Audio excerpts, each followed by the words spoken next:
UML 기초와 응용해서 통신 다이어그램에서 공부하도록 하겠습니다.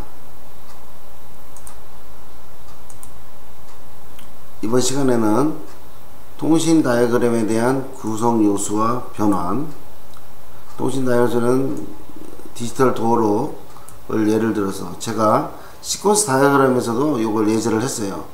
통신 다이어그램과 시퀀스 다이어그램은, 순차 다이어그램은 서로 협력 관계가 있다고 그랬어요. 서로. 그래서 통신 다이어그램을 그리면 시퀀스 다이어그램으로 변환이 되고, UML 툴 중에 투게더 같은 도구를 이용해서 그려보면, 설계를 해보면 시퀀스 다이어그램을 그리면 통신 다이어그램으로 자동 변환이 되고, 통신 다이어그램을 그리면 시퀀스 다이어그램으로 자동 변환이 됩니다.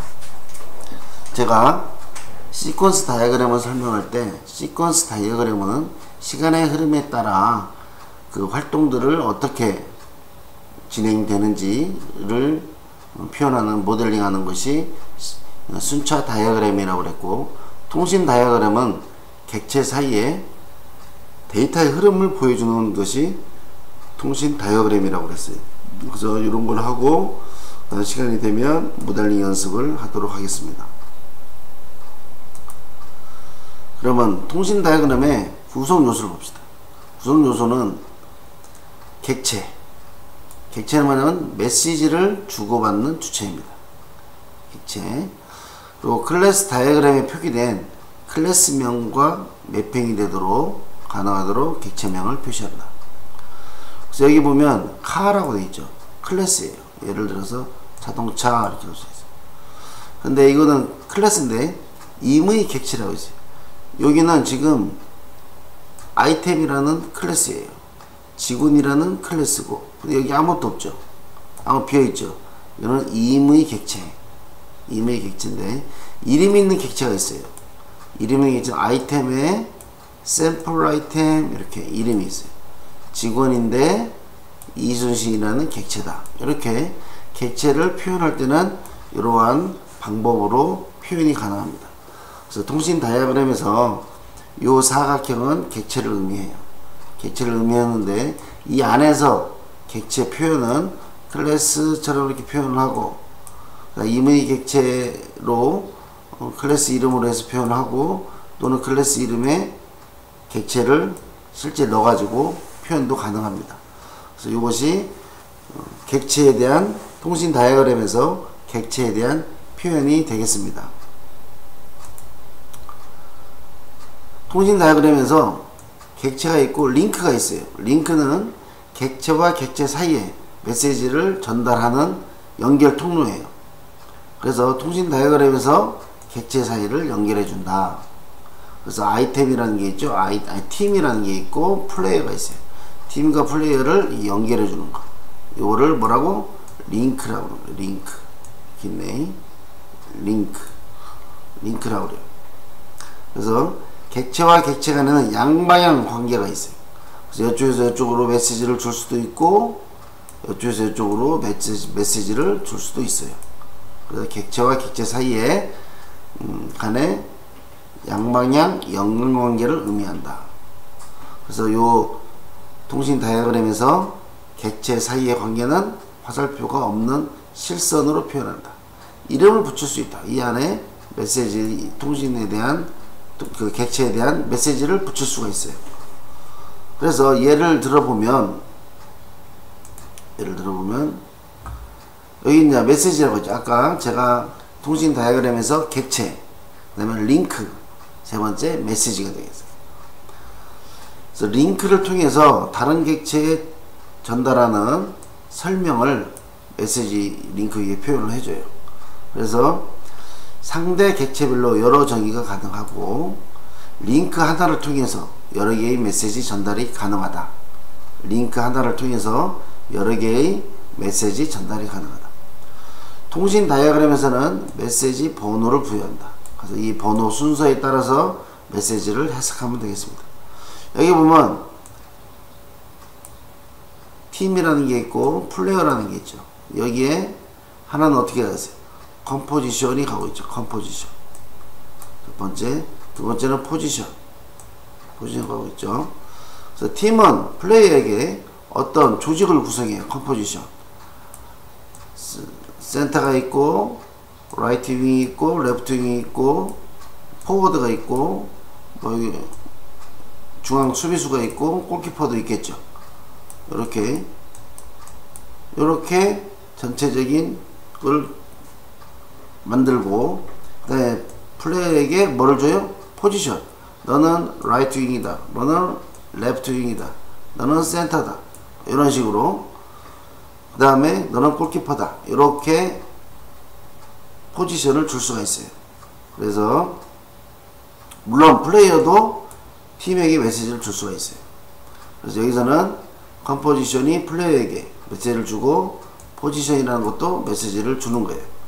그래서 팀은 여러 명의 플레이어들에게 어떤 조직을 구성하고, 또는 포지션을 플레이어에게 매기는 거죠. 그래서 이렇게 객체와 객체 사이에 메시지를, 이걸 컴포지션, 포지션, 이걸 메시지라고 해요. 메시지를, 하나의 기능이에요. 메시지를 전달해 줍니다. 그래서 이게 통신 다이어그램에서의 구성 요소들을 설명을 했습니다. 통신 다이어그램에서 구성 요소 세 가지 뭐가 있어요? 객체, 또 두 번째 링크가 있죠. 링크, 마지막 세 번째 메시지. 요 세 가지로 인해서 통신 다이어그램을 모델링을 합니다. 그러면 예를 들어서 한번 해볼까요? 자, 우리가 순차 다이어그램을 옛날에 설명을 했는데, 메시지의 상하 배치 순서가 전송 순서를 정한다. 상하가 전송 순서라고 했어요. 아까 앞에서 여기서는 번호로 매기죠. 1번, 2번 순서대로 매기죠. 매기는 것처럼 시퀀스는 위에서 아래로, 이게 하드 플레스가 먼저 나오는 거겠죠. 위에서 아래로 간다고 했어요. 시퀀스 다이어그램은 메시지의 상하 배치 순서가 전송 순서를 의미하고, 객체 간의 메시지의 순서를 파악할 때 매우 효과적이다. 순서. 그러니까 시퀀스 순차 다이어그램은 시간의 흐름에 따라서 그 내용을 모델링 한다고 그랬어요. 객체 간의 관계는 잘 파악할 수 없다. 의존이냐 연관이냐 이런 객체 간의 관계는 파악할 수 없지만, 시간의 흐름에 따라서 어떻게 메시지가 전달되느냐, 이렇게 가고, 두 번째 샌드 라이센스, 언락, 오픈도어, 사운드 가죠. 통신 다이어그램은 객체 간의 관계를 링크로 표현하고, 그 다음에 메시지를 전달하고, 메시지의 위치에 따른 전송 순서를 가정할 수 없다. 그렇지만 순서는 이렇게 나와 있긴 있어요. 이렇게 가정할 수 없다고 하지만 사실은 순서는 나와 있어요. 그래서 원래 이건 없어도 돼요. 사실은 순서가 중요한 것이 아니에요. 그런데 다이어그램을 그릴 때 이해하기 쉽게끔 보여주는 거예요. 그러면 우리가 요 통신 다이어그램에서 이 스마트 카드 볼 때 카드를 카드를 댔을 경우에 도어락에, 그러면 스마트 카드는 도어락에 샌드 라이센스 보냈죠. 사실은 여기에 이제 이율성 평가를 아마 시퀀스 숫자 다이어그램 보면 여기서 이 라이센스가 맞냐 안 맞냐 이율성을 검사해서 맞다 맞으면 오픈도어, 틀리다 언락인데 이게 좀 잘못된 것 같아. 언락을 이 락이 잠그는 거잖아요. 언락은 열린다. 오픈도어 뭔 차이냐. 그래서 제가 언락이라는 표현을 쓰지 말고 오픈이라고 합시다. 오픈. 열리지 않는다. 열리지 않는 채로 있다. 이 소리죠. 오픈. 언오픈. 언오픈으로 할게요. 언락이라는 영어 단어 표현이 잘못된 것 같아. 언오픈, 열리지 않는 채로 있다, 유저한테. 또는 오픈도어, 문이 열린다. 그 다음에 사운드, 삐리릭 소리가 나죠. 문이 열립니다, 이렇게 소리가 나겠죠. 이러한 시퀀스 다이어그램을, 순차 다이어그램을 가지고 그 투게더 같은 툴을 이용해서 보면 여기에 이렇게 show as 커뮤니케이션 다이어그램을 보여줘요. 그래서 요거를 아마 시퀀스에서 제가 설명을 했을 거예요. 그러면 여기에 보면 유저, 스마트 카드, 도어락, 요 세 개의 객체가 있죠. 유저에서는 스마트 카드에 카드 플래스를 하는 거예요. 카드 플래스 하면 샌드 라이센스를 보내죠. 물론 여기서 좀 빠졌지만 여기서 내가 이웃성 검사를 할 수가 있어요. 이렇게 해가지고 이게 라이센스가 맞냐, 맞으면 on, open, 틀리면 unopen이겠죠. 라이센스가 맞지 않아 그러면 unopen에서 열리지 않아요. 그 다음에 맞았어, 맞으면은 오픈도어, 그 다음에 사운드, 언락하면 사운드가 되고, 오픈도어에도 사운드가 되죠. 언락이 아니죠. 언오픈, 언오픈해도 문이 비밀번호가 잘못됐습니다, 언오픈, 열리지 않죠. 오픈도어, 문이 열렸으면 문이 열립니다, 그럼 삐리릭 하면 문이 열리겠죠. 이렇게 해서 실제로는 객체 사이에 데이터의 흐름을 보여주는데, 사실은 여기에 넘버링이 있어서 우리가 간접적으로 순서가 어떻게 되는구나, 1, 2, 3, 4, 5 알 수가 있습니다. 그러면 실제 순차 다이어그램 안 보고 한번 그려봅시다. 자, 감지 시스템, 스마트 카드를 감지 시스템에 이게 되는 거죠. 스마트 카드 접속하고 비밀번호 입력 시 자동으로, 비밀번호 입력 시라는 게 스마트 카드가 될 수 있고 비밀번호가 될 수도 있죠. 그죠? 비밀번호 움직이는 거. 도어락이 해제되면서 문이 열리고 또는 문이 닫히면서 자동으로 잠긴다. 도어락이 해제되거나 잠기면 삐리릭 소리가 난다. 유저 클래스는 스마트 카드를 사용하거나 도어락에 직접 비밀번호 입력한다. 그죠? 우리가 카드를 대는 경우가 있고 비밀번호 입력하는 경우가 있어요. 카드를 대는 거하고 비밀번호 입력하는 경우가 있어요. 스마트 카드 클래스는 도어락에 암호화 메시지를 전한다. 스마트 카드는 도어락에 암호화 메시지를 전달하고, 유저는 스마트 카드에 방금 배웠죠? 스마트 카드를 대죠. 거기서는 라이센스를 보내주고, 도어락은 라이센스 값이 맞으면 문을 열고 소리가 난다. 그래서 유저는 카드 프레스, 스마트 카드는 샌드 라이센스. 여기 라이센스가 맞냐, 이걸 해서 맞으면 오픈도어, 사운드, 문 열립니다.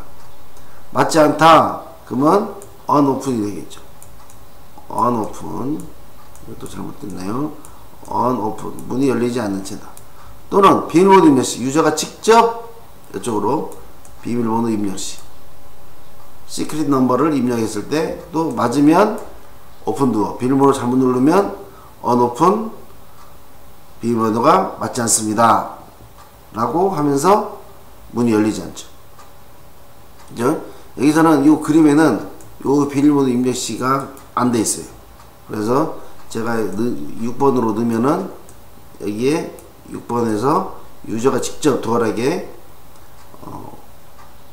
프레스 시크릿 넘버를 넣겠죠. 시크릿 넘버를 넣으면 이 넘버가 맞냐, 그죠?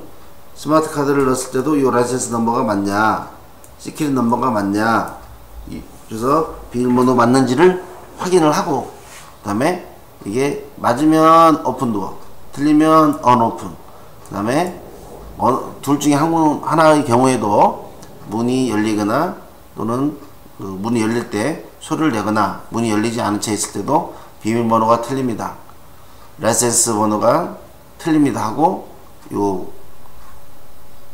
사운드 소리가 나겠죠. 이렇게 해서 우리가 디지털 도어락에 대한 통신 다이어그램 모델링을 해 보았습니다.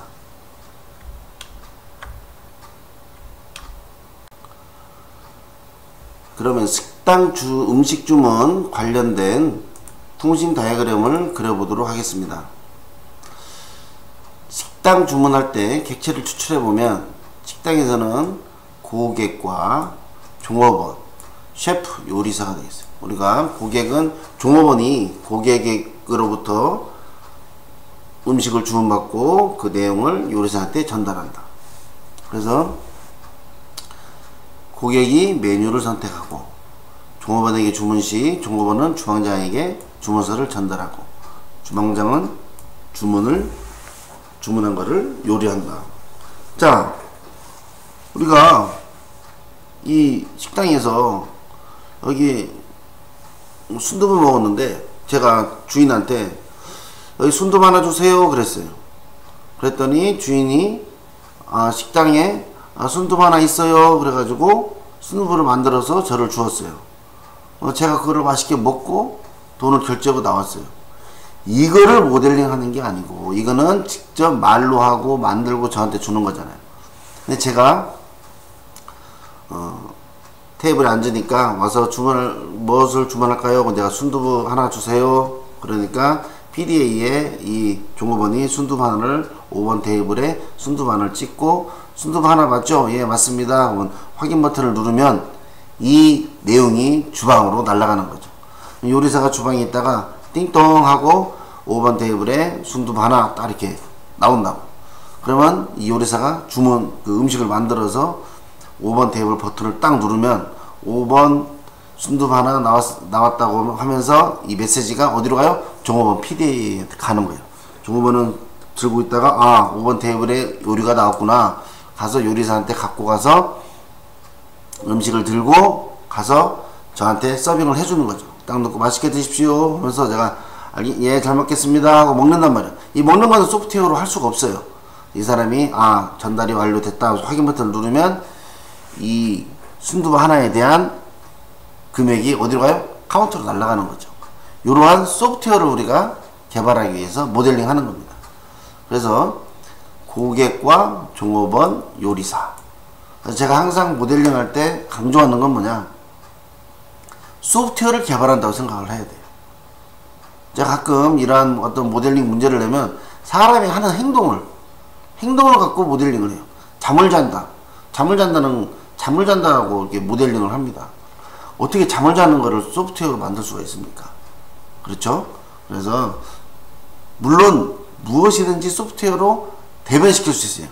내가 잠잘 때 나를 인식해서 눈이 안 떠지면 얘가 잠자는 시간을 체크해서 몇 시간 잔다. 이러한 소프트웨어를 만들 수가 있어요. 그렇죠? 그래서 이 고객에서 우리가 음식 주문하는 거는 그 시스템을 개발하는 거라고 생각을 하고 모델링을 하는 거예요. 그러면 객체는 어떻게 나왔어요? 고객이 있고 종업원이 있고 주방장이 있어요. 그럼 저는 종업원한테 메뉴를 선택해요. 순두부 하나 주세요. 종업원은 PDA에다가 순두부 하나 5번 테이블에 순두부 하나 5번 테이블에 순두부 하나를 딱 버튼을 누르면 데이터가 날아가는 거죠. 어디로? 주방장이 있는 시스템으로 날아가서 주문서가 전달이 돼. 여기에 보면 딱 나타나죠. 5번 테이블에 순두부 하나. 그래서 주방장은 요리를 해요.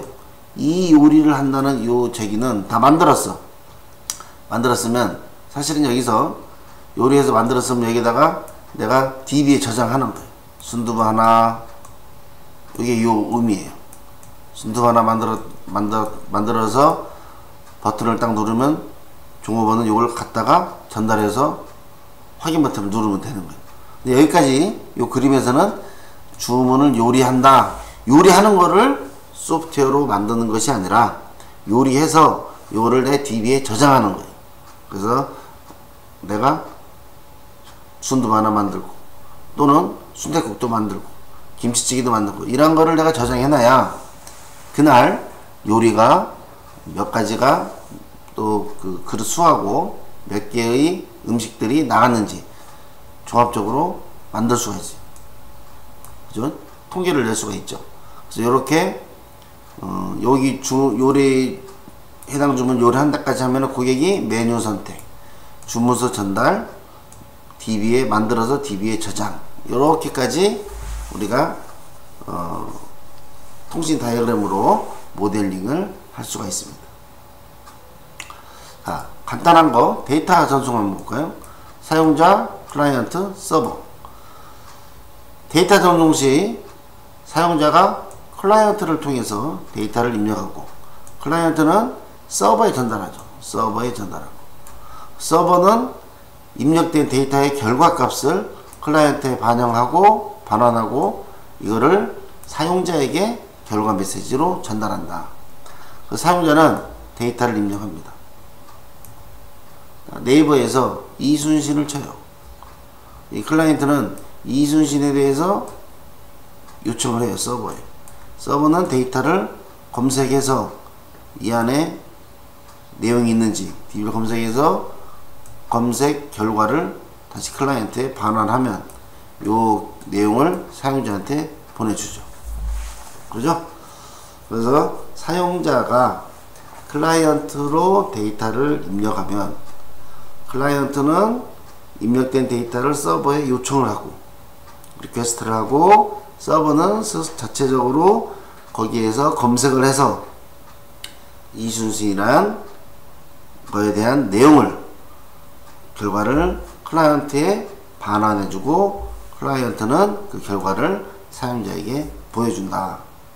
자, 그러면 이것만 봐도 사용자라는 객체, 클라이언트, 서버는 요 세 개의 객체의 메시지, 데이터의 흐름이 어떻게 움직이는지 알 수가 있는 거죠. 그래서 통신 다이어그램은 객체들 사이에 데이터의 흐름을 보여주는 것이 통신 다이어그램 모델링이 되겠어요. 명심하세요. 통신 다이어그램이라는 것은 객체들 사이에 데이터의 흐름을 보여준다. 요거를 알고 있으면 됩니다. 자, 하나 더 해볼까요? 전화통화. 자, 이것도 제가 순차 다이어그램에서 설명을 많이 했어요. 자, 발신자와 교환기가 있고 수신자가 있어요. 발신자가 수신자와 통화하기 위해서 수화기를 들면 대기신호 뜨 하고 소리가 나죠. 그럼 발신자가 전화번호를 입력하고 이거를 교환기에 전달되고, 교환기에는 발신자에게 신호음을 주고 수신자에게도 신호배를 보내주죠. 제가 A라는 친구한테 전화를 하면 그쪽에서도 따르릉 소리 나고 저에게도 따르릉 소리가 나잖아요. 그거를 하는 거예요. 또는 그쪽에서 통화 중이면 나한테도 뚜뚜뚜 소리가 나겠죠. 통화가 끝나면 수신자와 발신자는 수화기를 내려놓는다. 통화가 끝난다는 것이죠. 그래서 요거를 가지고 우리가 통신 다이어그램으로 한번 전화통화에 대해서 모델링을 해봅시다. 그러면 객체는 발신자, 교환기, 수신자 세 개가 되겠죠. 그래서 교환기가 중간에 있고 수신자, 발신자. 발신자가 이 소리 뭐냐? 수화기를 들어. 그랬더니 뚜 하고 소리가 나는 거예요. 대기 신호라는 게.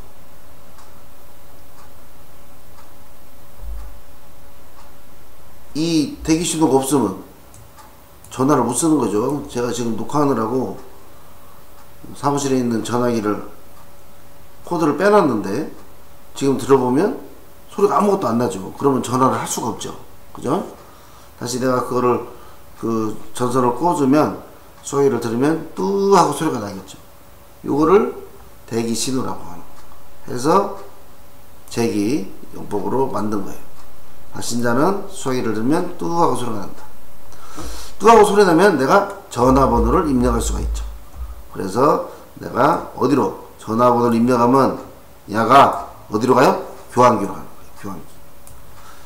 교환기로 가서 이 예를 들어서 010에 111에 1111 하고 누르면 교환기를 통해서 해당 번호 수신자한테 신호를 보내요.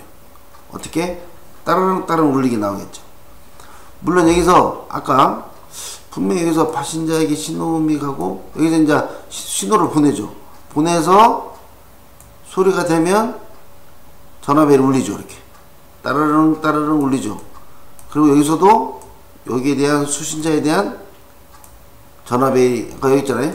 수신자에게도 신호벨이 울리니까 신호벨을 보낼 수가 있어요.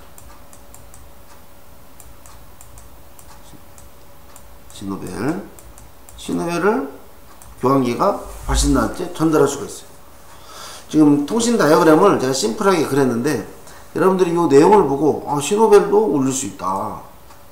이렇게 분명히 여기 간다고 했으니까 이렇게 라인을 그려서 링크를 해서 여기에 신호벨을 보낸다 할 수가 있어요. 그러면 라인이 하나니까 여기다가 신호벨 이렇게 하면 되죠. 신호벨 해가지고 여기서 이렇게 하면 되겠죠. 그죠? 이렇게 신호벨.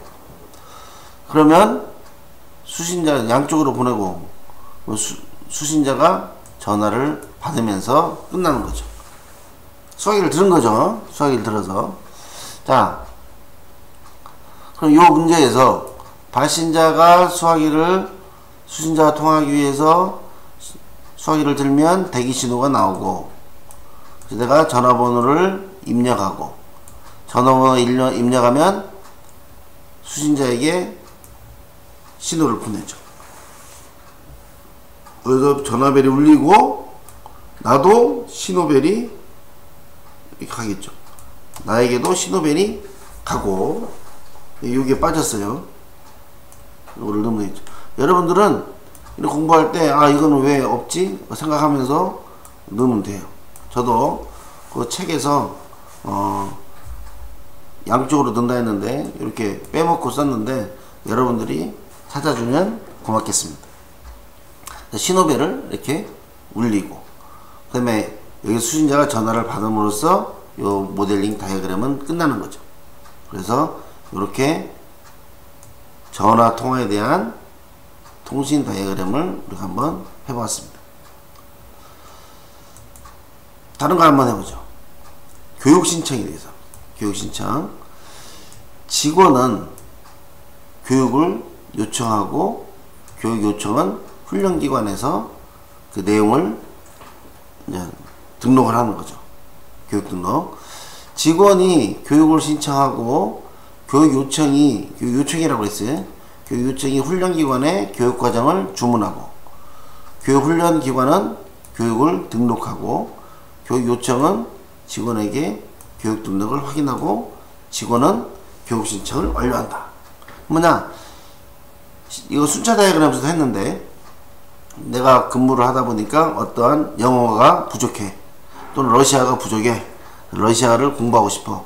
내가 회사에서 러시아를 공부하고 싶다고 신청하는 거예요. 교육 신청을 하면 러시아를 공부하고 싶다, 영어를 공부하고 싶다 신청하면 여기서는 교육과정을 주문을 해요. 그러면 교육훈련기관에서 교육을 등록을 해요. 등록을 하면 내가 교육 등록을 확인을 하는 거죠. 교육 요청이 교육 등록을 확인을 하는 거예요. 확인해서 직원한테 전달해 주는 거예요. 그러면 내가 신청을 완료하는 거죠. 교육 신청을 완료하는 거죠. 그래서 또는 이 다이어그램을 보고 여러분들이 이게 제가 이제 뭐라고 그랬냐면, 회사에서 직원들의 근무를 평가하고 어떤 직원이 뭐가 부족하다 하면 교육 요청 이러한 클래스에서 직원들한테 교육을 받으세요 하고 줄 수가 있고, 내가 신청할 수도 있고 여기서 먼저 줄 수도 있어요. 당신들은 이런 게 부족하니 이러한 교육을 받도록 하십시오. 그러면 직원이 받도록 하십시오. 그러면 직원이 오케이 하면은 이거를 훈련기관에 넣어서 다시 등록을 하는 거죠. 그래서 이와처럼 제가 여기서 통신 다이어그램을 그려봤지만 다양한 경우의 수가 나타납니다. 여러분들이 이런 걸 그리다 보면 다양한 경우의 수가 나타나니까 이러한 경우 수에 따라서 통신 다이어그램을 그려보면 돼요. 아마 여기에 제가 방금 이런 이야기를 했지만은 여러분들이 좋은 상황을 보고 통신 다이어그램을 더 세밀하게 자세히 그릴 수가 있어요. 그런 개선된 통신 다이어그램이 나오기를 희망하면서 좀 마치도록 하겠습니다.